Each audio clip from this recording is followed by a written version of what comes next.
নমস্কার বন্ধুরা, আপনারা দেখছেন voice of Bankura, presented by S sir physics, Bankura সেরা ফিজিক্স কোচিং সেন্টার।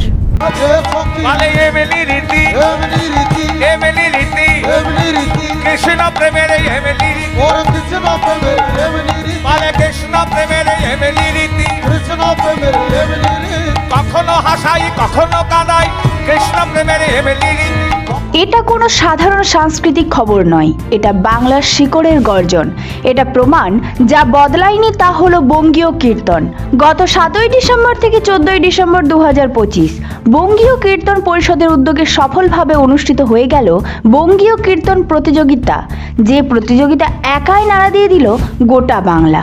এই মঞ্চে ছিল না শুধু গান, ছিল শাস্ত্র সাধনা আর শতাব্দী প্রাচীন দর্শনের লড়াই। পশ্চিমবঙ্গের পাশাপাশি ঝাড়খণ্ড, উড়িষ্যা, এমনকি বাংলাদেশ থেকেও শিল্পীদের অংশগ্রহণে এই প্রতিযোগিতা পেয়ে যায় আন্তর্জাতিক মর্যাদা। বিচারক মণ্ডলীতে ছিলেন কীর্তনের দিকপালরা।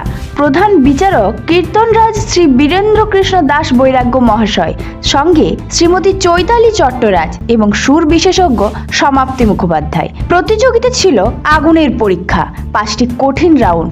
প্রশ্নে ছিল চৈতন্য মঙ্গল, চৈতন্য চরিতামৃত, গীত রত্নাবলী, শ্রীমদ্ ভগবদ গীতা, 18 তাল, 6 রাগ, 36 রাগিনী, 4 বেদ, 18 পুরাণ ও 18 উপপুরাণ।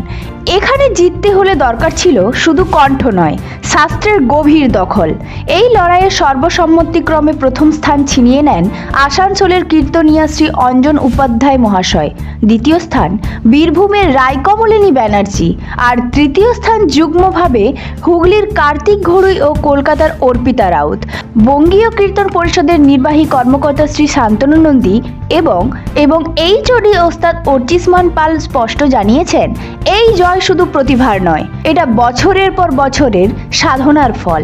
এই প্রতিযোগিতা একটাই কথা বলে, কীর্তন শেষ হয়নি, কীর্তন দুর্বল নয়, কীর্তন আজও বাংলার প্রাণ।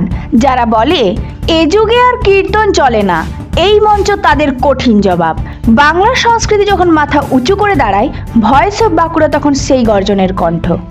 এই ধরনের গুরুত্বপূর্ণ খবর সবার আগে পেতে আমাদের চ্যানেলটি সাবস্ক্রাইব করুন আর ভিডিওটি শেয়ার করতে ভুলবেন না। আপনার মতামত কমেন্টে জানান আর লাইক শেয়ার করে ভয়েস অফ বাঁকুড়ার পাশে থাকুন।